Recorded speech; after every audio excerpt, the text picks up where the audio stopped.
And so it was a beautiful, beautiful fall morning. And look, I think I've previously covered this on other podcasts last fall, right? But we went to Gainesville. We went to the swamp. You know, I tailgated all day. We had our friends Amber and Jacob come up for a game. And it was Utah, the first time that we played them. And there was a lot of question marks in the air. New coach, you know, Billy Napier. Sorry, I'm having a little trouble focusing because Bo is clinking his spoon against... By the way, he's eating dried nuts with a spoon. If you ever wonder what a psychopath looks like, get on YouTube and watch this man eat dried nuts with a freaking spoon, clanking against the bowl while I'm trying to tell a story here. It's unbelievable. And he can't even talk because his mouth is full of dried cashews and little chocolate chip morsels. He knows it's true. That's why he's not saying anything.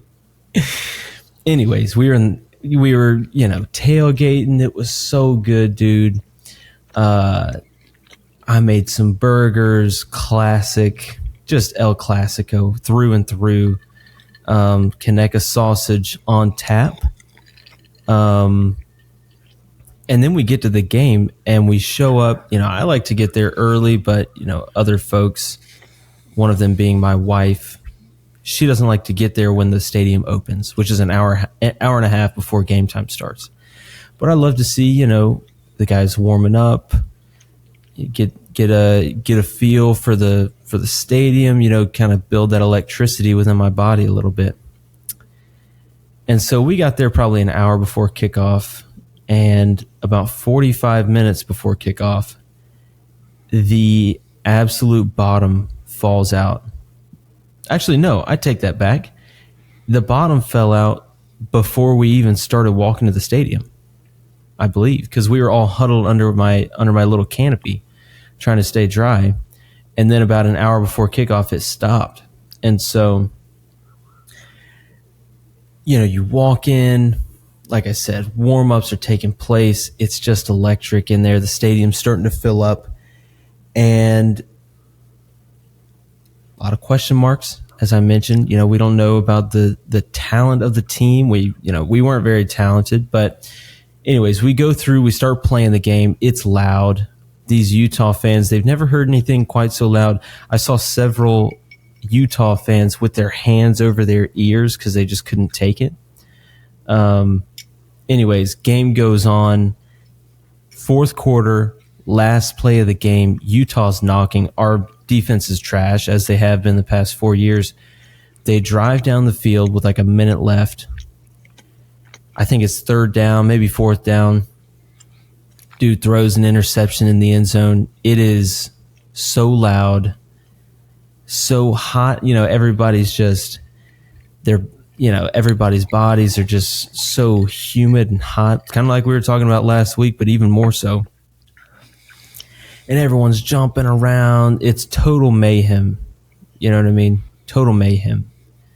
And that's just kind of the electricity that you get on week one. You know what I mean? Week one of college football, it's coming up this upcoming week.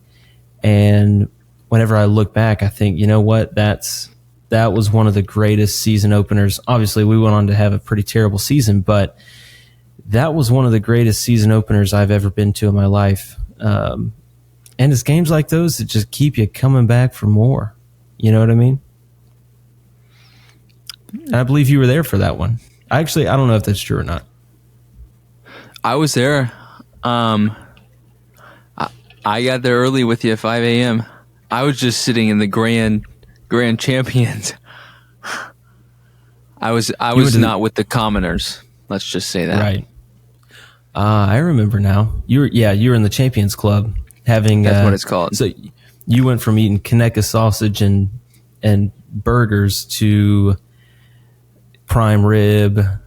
I've been up there, dude. I know what they got. Prime rib. They've got maybe a little fettuccine Alfredo, cookies, thousands and thousands of cookies, soft drinks on tap. You know, whatever you want. But yeah, we were down in it. You were in the air conditioning, in the dry air conditioning, and we were down there just grinding it out. You know what I mean? But I think there's something we need to talk about is how to tailgate well. Because here's what the position I found myself in is the bottom fell out, and we had been there since 4:30 a.m. We got there early. We stood our ground at the oak tree. We did. And we cooked breakfast. We cooked pancakes and such. And the day continues. Then we keep going. Then we cook hamburgers. How do you tailgate well? Because when the bottom fell out, to be quite frank, the body doesn't really care if it's raining or not when the body has to get rid of some wastes. And so I'd say if the game started at 7:30, which I believe it did, I'd say from about 4:30 to 6:45, I took about 3 bathroom trips. And the bathroom is probably a good 0.4 miles away. Yeah, that's actually a really good estimation. And so how do you tailgate well so you don't get in that situation? Because I was not feeling great. I got very little sleep, but I was peer pressured into leaving early to get this spot. I didn't eat well. Best spots. The sausage, I mean, it tasted good. There's no doubt about it, but sausage is sausage, man. But it was a great time. There's no doubt about it. It was, just one of those days, like I said, one of those days you look back, you're like, man, if I could do that again, I'd love to run that back. So, but yeah, like I said, obviously we're looking ahead to the first week of college football, but I really want to look back at the last 7 days of your life. So I'd love it if you could stop chewing your dried nuts and kind of inform us a little bit on what that was like. Well, when they're in my mouth, they're wet nuts. Very nice. Very nice. One moment, please.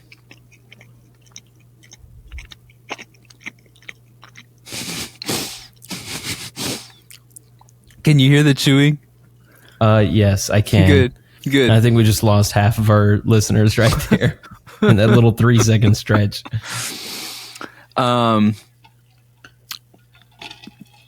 Well, we'll start on Monday, We'll start on Monday. Monday, I played pickleball. Then I went to an ultimate frisbee tournament to welcome some collegiate students. So Westside and FCA partnered up and did an ultimate frisbee tournament. And to be quite frank with you, we won that ultimate frisbee tournament. It was a great time. Here's the key to ultimate frisbee, to win ultimate frisbee, is everybody wants to score. Everybody does. Everybody wants to have that feeling and that rush of dopamine as they score. Look at me, look at me, look at me. No one wants to play defense. And so I committed to all-time defense. That's all I did, was play defense. Safety, deep end zone. And I had we were rotating in and out. Let me tell you something, Brett. We played, I believe, 6 games. We let up 1 goal the entire night. That's pretty incredible. In 6 games? 6 games. That's a suffocating defense. Yeah, they were engulfed. There's no doubt about it. And that was just, aside from winning, because what is winning? What is success? Right? Ultimately, winning the Ultimate Frisbee tournament by score and place is not winning if you're actually having a terrible time. And so the win was the night together. Not you and I, but my time out there on the field with the other people. it was just a great time, and that's a win. Tuesday rolls around. Tuesday's our last life group before we multiply. And so what do? Well, we talked about 1 Corinthians, we prayed together, and then we ate together. Nothing better than those three things. And that was a special, special time.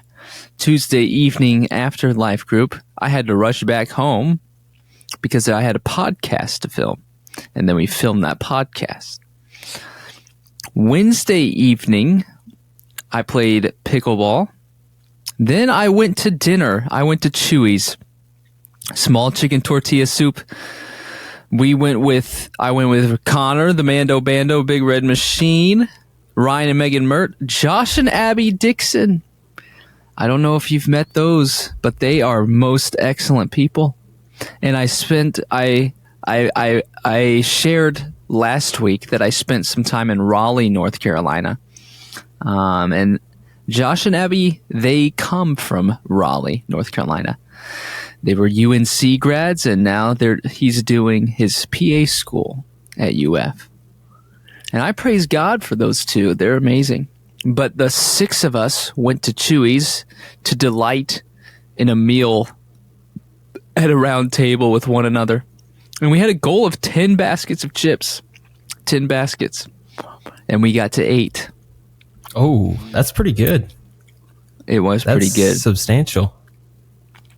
3 of us fell off at basket 6. So 3 of us had to take down 2 baskets.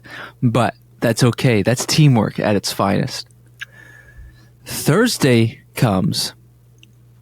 And Thursday is the women's event, the gathering. And you may be thinking, Bo, you're not a woman. And you think right. But the gathering requires photos. It doesn't require photos, but photos are preferred for the gathering. You know, you want to capture and celebrate the event. Well, I'm not going to lie to you. The way I don't ever want to ask a woman on my team to serve at an event that is for her. I want her to be able to participate in that event. And so I took the photos. It was a great time.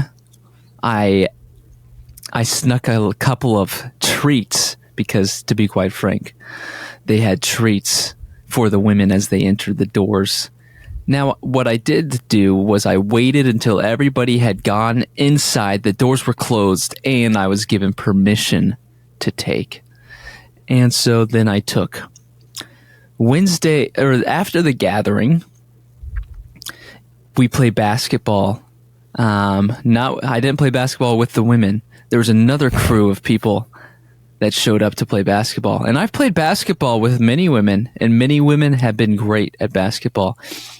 That's how we used to practice at basketball, is 9th grade boys versus varsity girls. And that was a great time.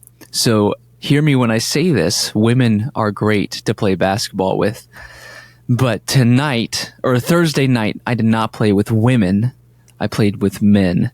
And we got a crew together from my life group and then some other FCA people.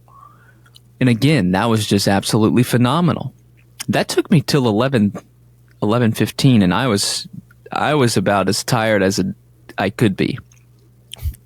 And to be quite frank, it's been a long week, and that's okay.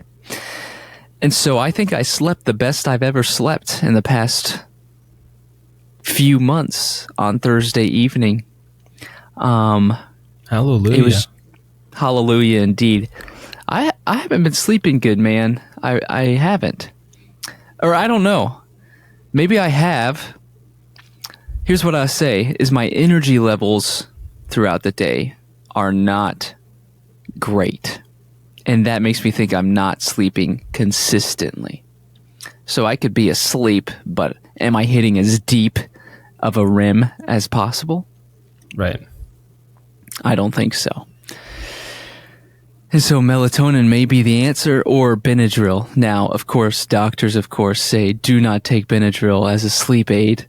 But to be quite frank with you and our listeners, is Benadryl works as a sleep aid. It takes you out. I mean, there's no doubt about it.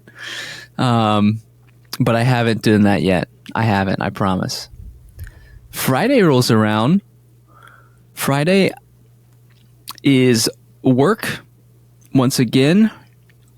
Friday, I did something in the evening, yet I cannot remember what that might have been. So I will move on. Saturday rolls around. Saturday is prayer breakfast. Oh, sorry. Friday in the evening was Flavette Fest. It's another Welcome a Week event for the college. And that was a lot of fun. Again, another Ultimate Frisbee tournament went on. And I bowed out after the second game because I wanted to move around. But the team I was on came in second place. And so that was great. But one of the things at Flavette Fest that I wanted to be a part of was the silent disco. Oh. Have you ever been in a silent disco? I haven't, but I've seen people partake in them. And I mean, while they do look silly from the outside, you kind of wish you were in there, because when you're listening to it, nobody cares. You know what I mean? You're all vibing to the same music. But like I said, looks kind of silly from the outside. Let me tell you something about the silent disco on Friday night. It was unbelievable. We were busting moves. I mean, my hips were moving in directions I didn't know they could. And I have a torn quadricep. I mean, the Lord was with me. And I would silent disco right now. I really would. But one of the beautiful things about the silent disco is you can't hear anything other than the music. So you can be talking, but you literally cannot hear. And it's absolutely hilarious. Like you said, it's a real spectacle from the outside looking in. But when you're inside of that disco, it's just you and your body. And you're letting the beat lead your movement. Your hips are starting to circulate. And you get a little excited. You start running around, maybe do a couple of squats and lunges. And one of the songs that I suggested was to play the Macarena. And classic, really. It is a classic. Because group dances on a silent disco are absolutely hilarious. But what's even more hilarious is in a silent disco, you have a few options, right? There's 3 people controlling 3 different radio stations, frequencies in your ears. So you have red, green, and blue. And red is a certain type of music, blue is a certain type of music, green is a certain type of music. Okay. And so when you hit the Macarena and you start to see people do it, you just see everybody start changing the color of their earphones. And so now all of the headphones are red, and now everybody's just doing the Macarena. And you just get a beautiful sense of unity upon us. And it's we should have more silent discos is the point of me sharing this story, but it was really a lot of fun. And I wasn't even walking in the Flavette Fest preparing to do the silent disco. In fact, I wasn't even planning on attending the Flavette Fest. And you know what happens? You end up at a silent disco.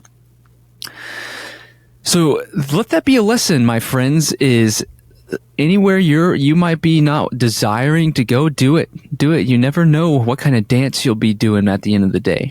And that could be a real, literal dance or a metaphorical dance.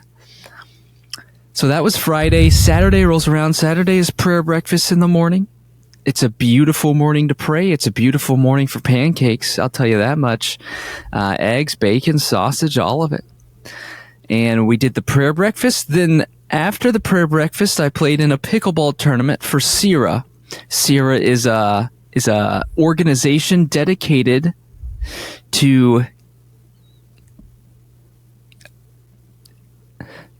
women. Oh.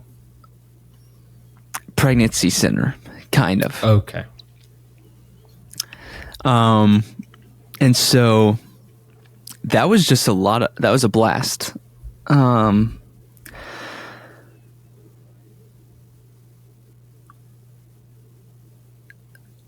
Saturday evening. Well, here's the thing. I showed up at prayer breakfast and I didn't have my cup of Joe. All right. I usually have a cup of Joe. I didn't have it. So after the pickleball tournament, that's over at like 3:30. I'm dead tired. And I go home. I try to stay up. I really do. But then I just fall asleep. A breath of fresh air that was. I'm not usually good at napping. And when you take a nap at like 6 p.m., it's usually not good. But by the work of the Lord, I was able to fall asleep once again. Wow. That leads to Sunday's Gator Day. Again, there's a theme here. We're welcoming college students. And college students were welcomed. We had a free lunch for them. It was beautiful. And then I landed at home. It's been a great week. It really has. I got a question for you, if you're okay with that. Go for it. Have you ever heard people pronounce Flavet Field as Flavet, or are you coming to this conclusion on your own? I don't know. I've always called it Flavet. Flavet sounds a little rednecky to me. Sounds a little illiterate. I'll be honest. Jeez. Well, I've always heard it as Flavet. I've always called it Flavet. Flavet sounds French. Flavet. It does sound French, Flavet. but also sounds a little silly. But I will say, the silent disco, it sounds Let's fun. pull our list. Flavet is spelled Flavet or Flavet or Flave is spelled Flavet. Flavet.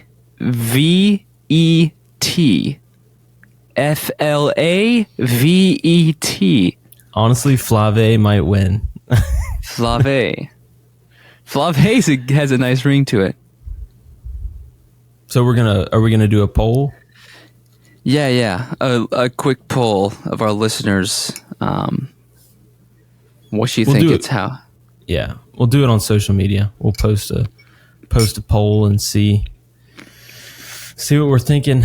I'm wondering, we haven't done the Unity Party convention yet, where we go through and have the delegates elect a proposed runner for the presidency. I think a silent disco could seriously bring a lot of people under the tent. It's a big tent. That's what we like to say. It's a big tent. It's the biggest tent. It's just the most beautiful and big tent that you've ever seen in your life. And we want to get everybody up under there with red headphones on doing the Macarena. So I think we're going to have to do silent disco. We just have to nail down the location and convention center that we're going to be kind of performing this convention at. Yeah, I like that idea. We could do the Macarena. We could do the Cha-Cha slide. We could do the Soulja Boy. Electric slide. I've never been a fan of the electric slide. Oh, really? It's a little too technical. They were doing the WAP. Have you ever heard of the WAP? No, not the WAP. Not the WAP. The wobble. The wobble baby, wobble baby, wobble baby, WAP. WAP. I have done that one. I thought you were referring to possibly an ethnic slur. But no, yes, I don't know that one. Really? Really? Interesting. You've never heard WAP before? Not as an ethnic slur. I have no idea what that means. Wow. You need to you probably need to get educated on that. Maybe I think go ask Grumpy. Text Grumpy. He'll tell you. I know for a fact that he knows everybody in the world knows it except for you apparently. But yeah, shoot Grammy or Grumpy a text. They'll be able to tell you. Yeah, that's pretty powerful. The wobble. And so there was a dance to the wobble. Everybody was doing it, but I was kind of doing my own thing, and I think that's okay. You know, let the music lead you. That's what I always say. Don't be confined to a dance that society has defined. Oh, baby. Now we're talking. And that's a literal and metaphorical term. I mean, society defines so much in our world. Yet we should not be confined by the definition that society places on things like the wobble. You know, when you see a dance, when you're dancing, what is dancing? You know? Is dancing... Think about it, swimming, right? You have synchronized, which is together. You have freestyle, which many people think that's the forward stroke, but technically freestyle is whatever your desire is. You have backstroke, breaststroke, butterfly. Those are the four main. Well, what's the difference between a freestyle individual versus synchronized diving, or freestyle diving versus synchronized diving? Does that change that you're diving? And in the same way, when we think of how society defines dances, take the cha-cha slide, for example, or the electric slide. That is synchronized dancing. But if you were to do your own thing to that, you would still be dancing, my friends. That's what I'm getting at. There is an element of synchronization because society has defined what you do during that period of time. But that does not mean that if you do not do what the society is doing, that does not mean you are not dancing. Does that make sense? That makes sense. I think if you took the swimming analogy and just deleted that wholesale and just stuck to the dancing analogy, it makes total sense. No need to elaborate on the swimming. I don't understand it, but the dancing makes a lot more sense. And the diving is the real connection because they don't really synchronize swim. They do. They do synchronize swim in the Olympics. They also synchronize dive. But when you freestyle swim or dive, you're still swimming and diving. So that was the parallel I was making. I understand that you're not understanding that. So I was connecting dancing now to an Olympic sport. Now that breaking is in the Olympics, then we can remove the connection, but they have not introduced synchronized breaking yet. Cupid shuffle. Just 20 white guys doing the Cupid shuffle. That would go crazy. Yes.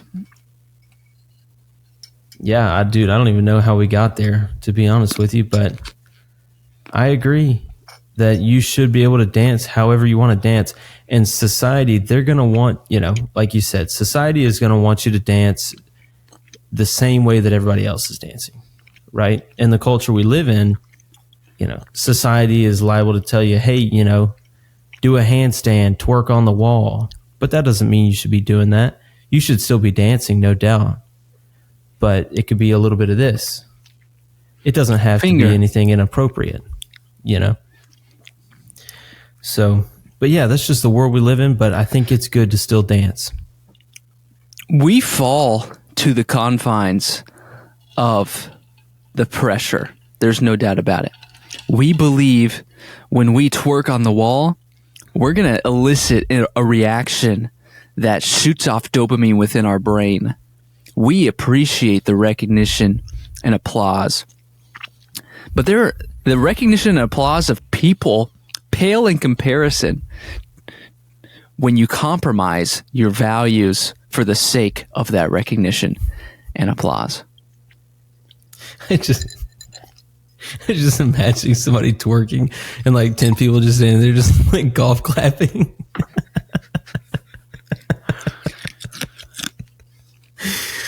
Oh, gracious. Oh, that's funny.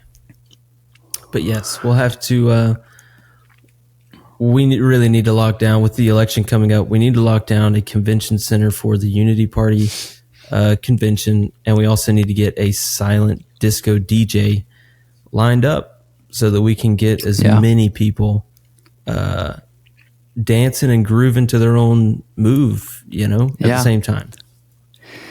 And there's been a lot of talk about unks on social media. UNC unks, like short for uncle.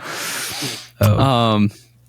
It's a trend. I'm not too sure what the trend is, but strangely enough, Unity National Convention, abbreviated, is UNC.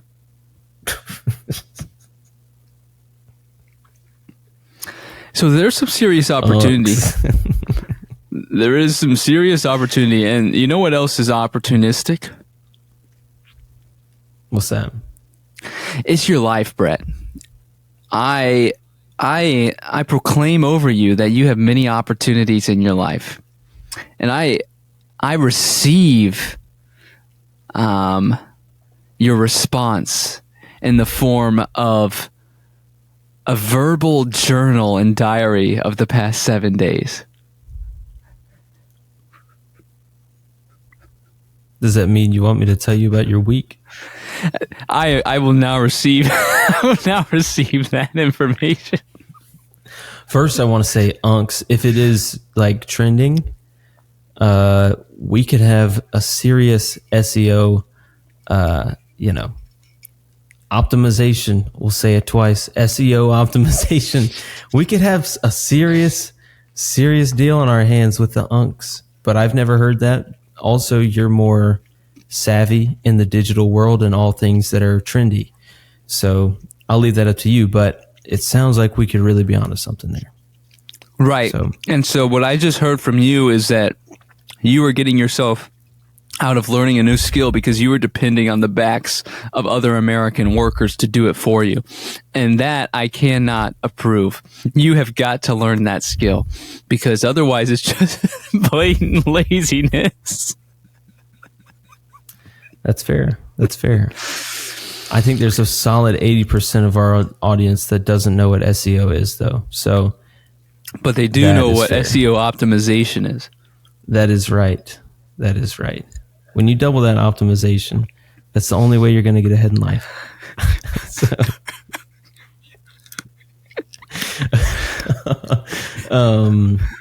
Well, yeah, my week was good. It was jam packed. I was just talking to Molly before we hopped on here, and she was saying, of course she's super pregnant. So she's like, oh my goodness, this past week was just so exhausting. I feel like I'm tired. I'm like, well, yeah, you're tired. It's 8:30. You always go to bed at 8:30.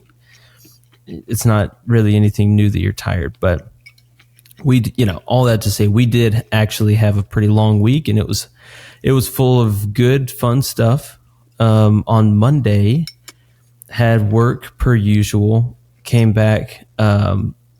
Molly had a little girls' night. They went out for dinner at Oak and Stone, which is a pizza shop. And so, I had to go through and I put Stetson down, gave him a bath, put him in bed, gave him some milk, things like that, things that fathers do. And then she went out. So I think she had a good time. I just stayed at the house and kind of chillaxed. So it was really the night was no different than what I typically do. She just wasn't there. So that was a little sad. was pretty much it for Monday. Tuesday, after work, obviously we recorded the podcast, so that was interesting. Usually, we've got a little bit of podcast inception here. We've got on the podcast, we're recording a podcast now, but we're talking about the past week. And in the past week on that Tuesday, because we did it late, we're talking about recording the last podcast. So this is serious, this is what the experts would call inception, podcast inception. SEO. And also SEO, podcast inception. Yes. On Wednesday, I went to work. One of my coworkers, it was his birthday on Wednesday, so we took him out for dinner right after work. So that was me, my project manager, and then the guy whose birthday it was. The three of us went out and got dinner for him. And it's just good. I feel like you work at a church, so you see these people in social settings all the time, but it's always good to just kind of get outside of the work flow and the professional patterns that we get into, just to kind of get to know people on a personal level. So that was really nice on Wednesday, that we got to go out and do that. And really, we should make a point of it to do it more often. But that was I think that was a good reminder for me of like, hey, this was a good time. Obviously, I have a family that I have to take care of and be there on a nightly basis, but every once in a while it's good to get out and do those kind of things. So Thursday was pretty typical. However, Thursday was kind of almost like my Friday. So Friday I took off. I was still answering emails and phone calls and stuff like that, but I wasn't in the office, wasn't like actively working, because I was going to have to go in and work on Saturday. So they let me take off on Friday. And Friday, Thursday night, I text my buddy Andy and I said, hey, because I know he doesn't work on Fridays because he works 4/10s. And I said, hey, what are you doing tomorrow? And he said, nothing, just hanging out. So I was like, look, let's just see if we can play 9 holes. That'd be a fun time, right? Or maybe go to the range, just kind of get back in the swing of things, pun intended. And so I called up at Greenfield Plantation. It's my favorite course here. And I said, hey, me and my buddy, we're trying to play golf today. Do you have anything around noon? They said, yeah. We were trying to go really at 11:30, but he was like, yeah. And I asked him about 9 holes. They don't do a 9-hole rate, which I thought was, I don't know. It's silly to me because they've got the open spot, and instead of getting money for someone to play 9 holes, they would rather just have no money at all. Except in our case, I guess it worked. I just agreed to play 18 holes. So, but the guy was nice. He said he was going to give me the discounted rate for playing in the afternoon, and he was like, "You guys can show up at 11:15, 11:30, and we can get you off." So, yeah, we got there at 11:30, and just walked up and paid, and there was like nobody else on the course, so it was really very nice.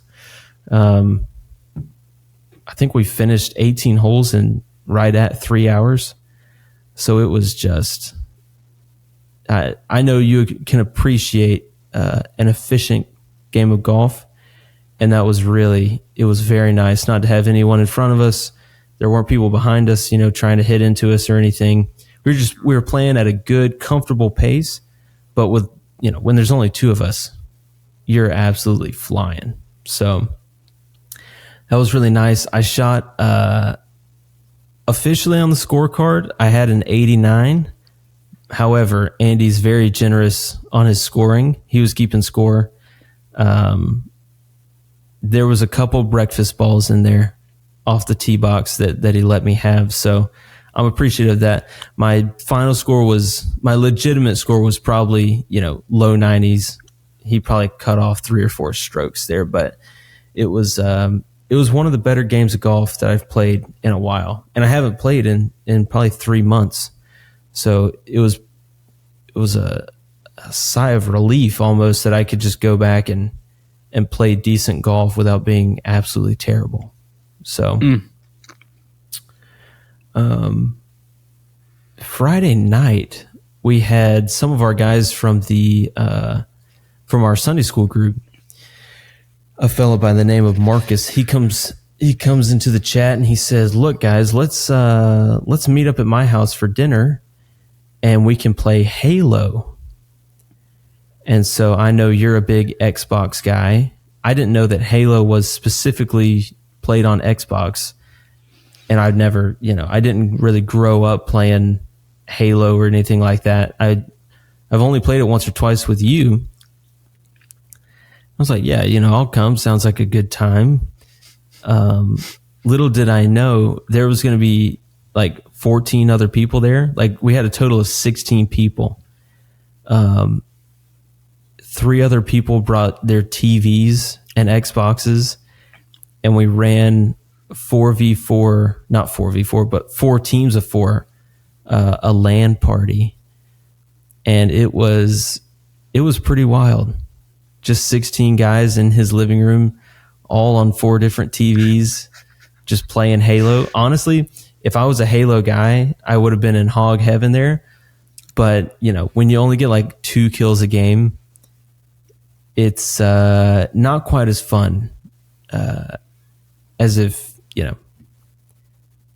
the people that were really having fun were the big Halo fans from childhood.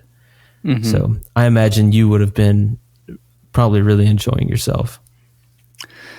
LAN parties are coming back. I've personally never been a part of one, but I knew that they're famous and very good. And some of my friends just did one. Unfortunately, I was unable to attend at that time, but they said it was great. I've played Halo back in my day. And it was a lot of fun. It really was. Yeah, whenever I first got there, they were Marcus, the guy hosting the party, he was like setting up all the consoles and stuff. And he turns to me and he was like, "Brett, are you a Halo fan type deal?" And I was like, "No, I think I've played it like one other time." I was like, "It's basically like a kind of like a Fortnite ripoff, right?" Which I knew would really get him. And I said it loud enough to where the other, Halo heads, I don't know what fans of Halo are called. But yeah, sometimes it's just fun to be a little antagonistic there and compare it to Fortnite, which I'm sure they really, really appreciated. So, but it was good. He made burgers. I had like 1.5 of those, some chips, things like that. It's almost like you're back in middle school, which I think is that's the nostalgia they were trying to bring back was, look, it's almost like, middle school sleepover vibes. We're eating pizza and shit, Doritos and all this other stuff.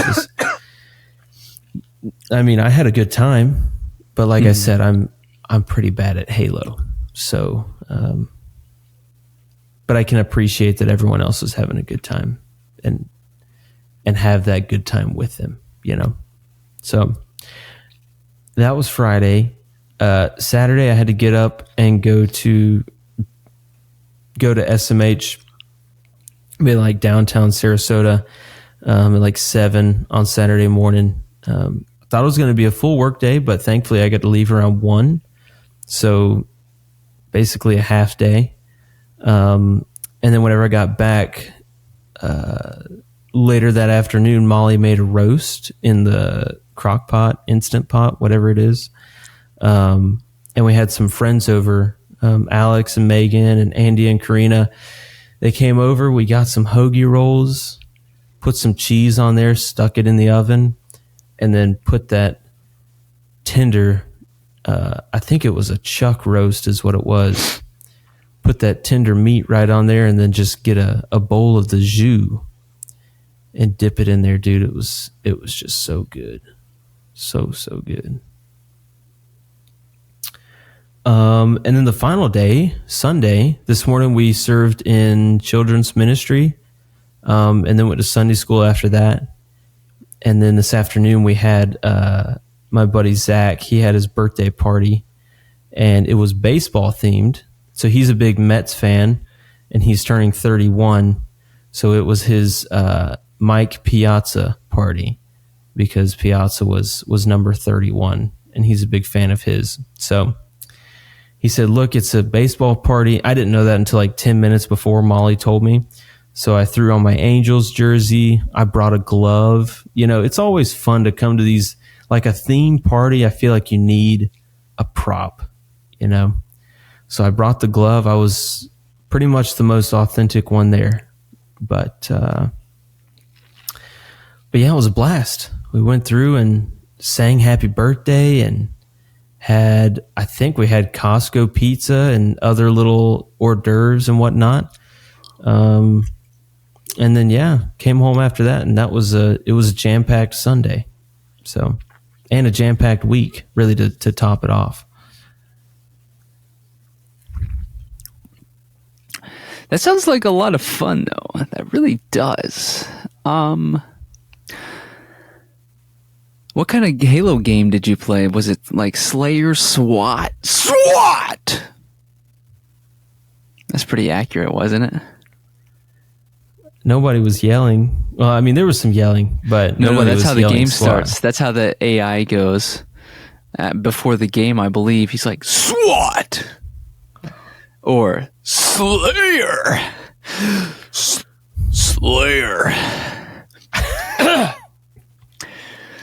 Slayer! I don't think Infinite Slayer! I honestly have no clue. I know we played Infected a couple times. Infected! But I don't remember anybody yelling that, dude. Honestly, I think you're the No one yells it. No one yells it. Not even the video game yelled it at us. Whenever you start, it usually tells you SWAT. That's the classic Halo. SWAT. There's no headshots are instant kill. That's why SWAT's fun. We played that a few times, and we played Slayer, on like the tightest map. Yeah, and it was probably Impact. It's nice and dark. It's circular. I don't know what it was, dude. But there was 16 of us, and I think the score was like the game ended when you hit 50, and each game was literally like 5 minutes long. It was crazy. That's a lot of fun, man. You probably should have been there instead of me, honestly. Well, because y'all probably, the real Halo fans like Halo 1, 2, and 3 the best. The non-real Halo fans like Halo 4, and I like Halo 4. It's a little more bright and vibrant. What about Reach? I heard people say Reach. I don't know what that is. Halo Reach, people like it. I don't like it. I don't actually know enough about them. I just know that Halo 4 has the nicest colors on the screen. Oh, pretty colors. Yeah, that's why I like Fortnite. Halo 1, 2, and 3 are more like Call of Duty. It's dark and brutal and ugly. But Halo 4 is nice. It's calm. There's some nice greenery. The saturation levels are nice. Yeah, I was definitely... Andy brought his Xbox. He was one of the 4. He was like, dude, I've got, I guess it's the Master Chief game. And he was like, I also brought FIFA. So I was like, if we get tired of playing Halo, look, I was like, I love FIFA. I was trying to recruit a quick little local Rocket League party, see if we could run some league, but ultimately that bid failed, as you can imagine. So, but yeah, that sounds like a good week. It was a good time. It was like I said, action packed, but it was a good one. And I think this next week is going to be maybe not the work week, but next weekend I think is going to be interesting as well. So looking forward to giving an update on that one. Yeah, absolutely. And so this week, 7 days crossed, 7 days passed, and within the past 7 days, you've listened to at least one song. I'm certain of it. So, what song might that be? So my song of the week is by Randy Travis. It's called "Better Class of Losers." It's a classic. I mean, it's an older song, but it's I would say it's probably top 1 or 2 Randy Travis songs as far as popularity. But yeah, it kind of gives you a look into how people lived life before the turn of the millennia. You know what I mean? He talks about, people he considers people that pay their bills online as uppity. And I kind of like that. I kind of like that because Versus now mailing in a check, right? Or perhaps walking to or taking a horse and buggy to the actual power company, handing them cash. That's probably an option. But yeah, it just kind of gives you a little insight into how the world used to be, how it used to work. You know what I mean? And the world is changing in front of Randy's eyes, and he can't believe it. He just wants to get back to a simpler times. He wants to get back to a more rural place where they live in simpler times. You know what I mean? And I think that's really at the heart of the song. So it sounds like Randy needs to grow up and stop thinking about himself all the time. He sounds a little selfish. I'm not going to lie, especially when he talks about his wife. It's not a good look, Randy. It's not a good look. But that's neither here nor there. What is your song of the week? My song of the week is going to be High Tide by Seven Hills Worship. And one of the things you got to know about high tides is high tides, they have to come in, don't they? Oh, yeah.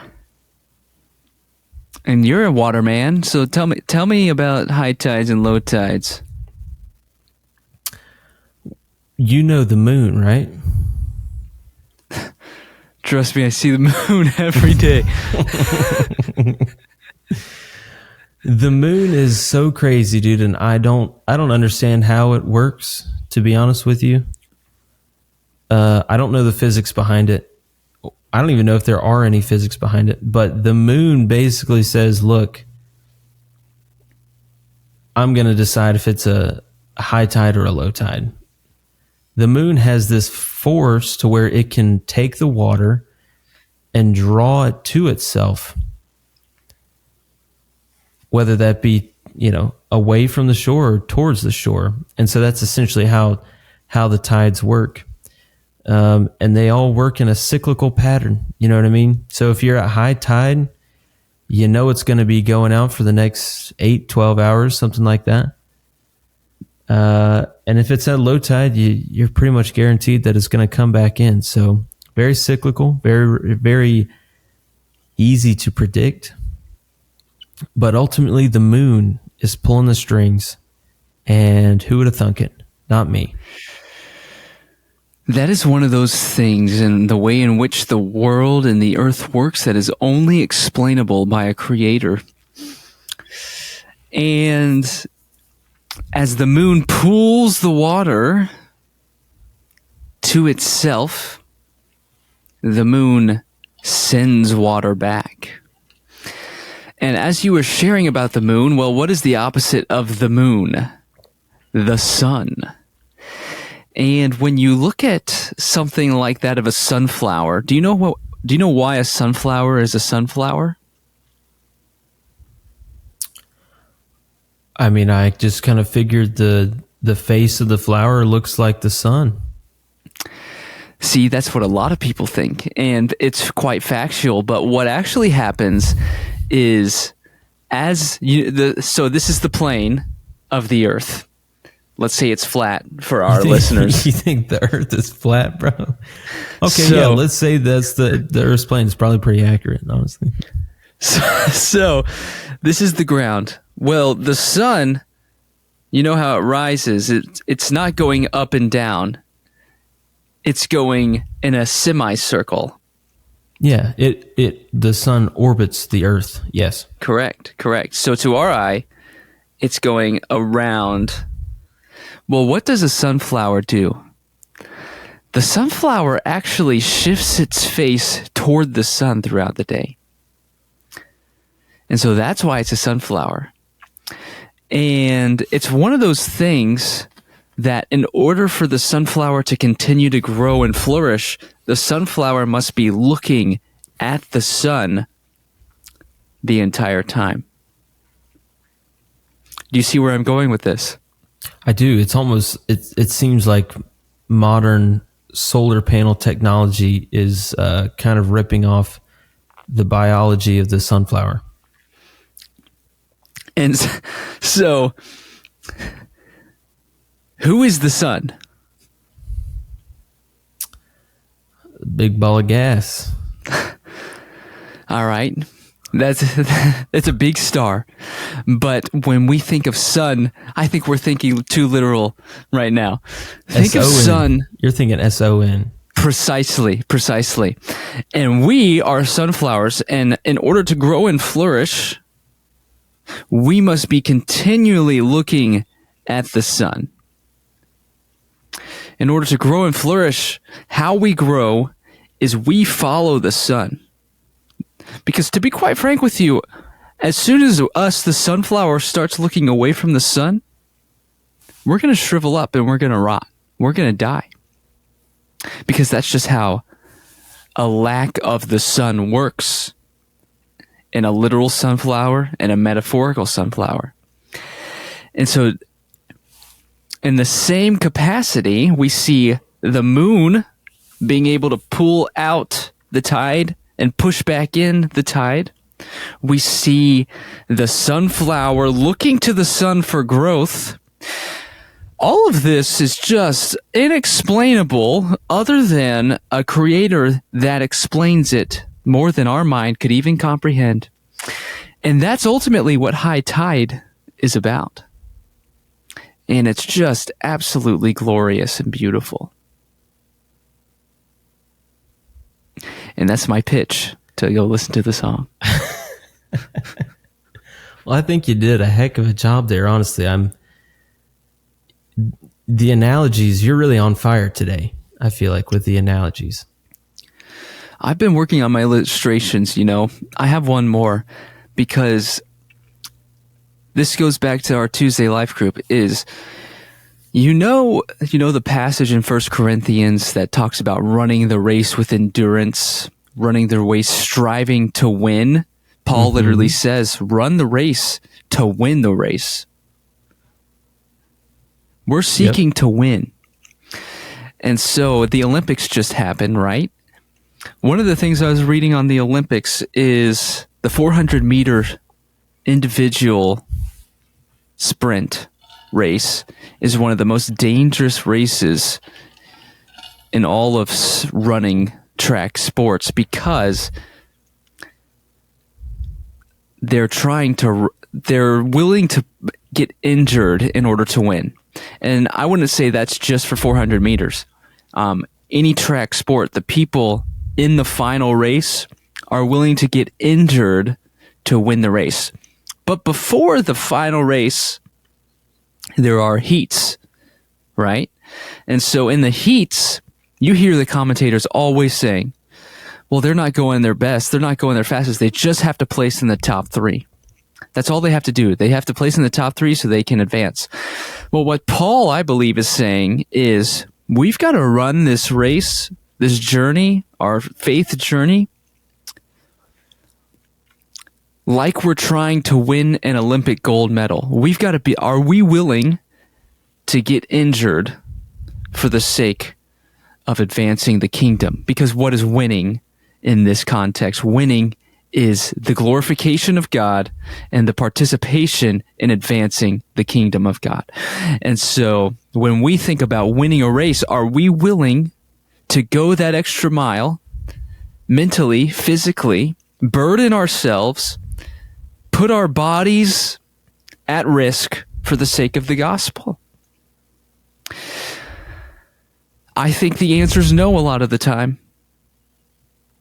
And that's not just limited to physical harm, right? There are risks you have to take. There are risks of uncomfortability. There's risks of selflessness. To put yourself aside is a harder task in practicality than it is in theory. And so, are we willing to go to run a race like you're trying to win an Olympic gold medal?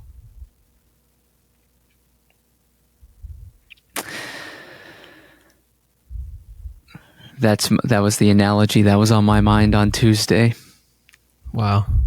You're really full of them, dude. You never know how the Lord works, man. We just get to be a part of it. That's right. That's right. Well, any other thoughts for our listeners? We've done pretty good here on time. We have. We've done exceedingly well. So we could probably go another 20 minutes or so. Oh gosh.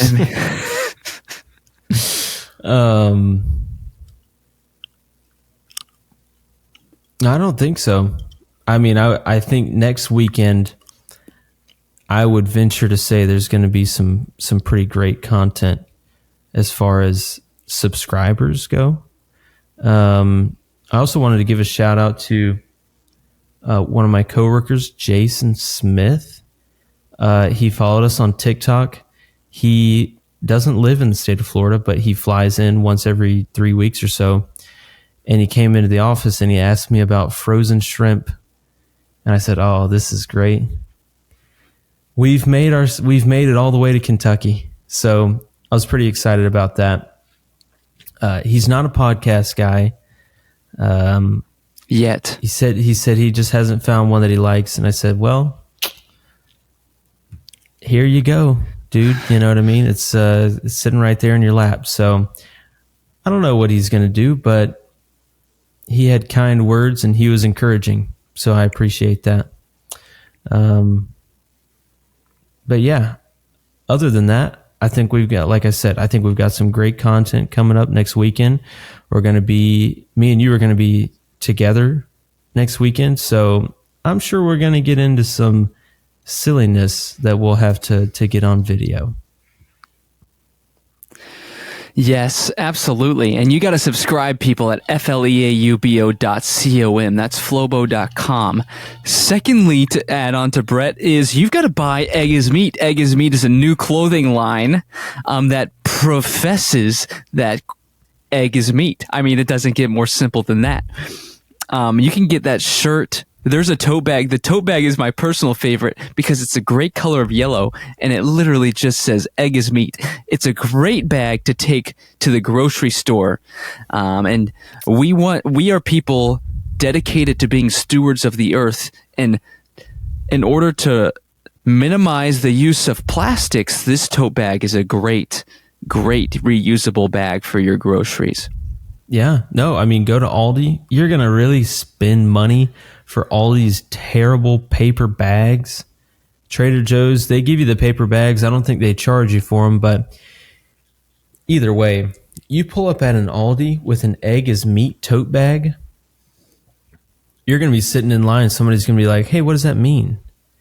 And you're going to be able to expand egg is meat all the way into a gospel conversation. And that's the beauty. That's the beautiful thing about it. You know what I mean? You can say, "Look, I believe that the chicken came before the egg, hence egg is meat."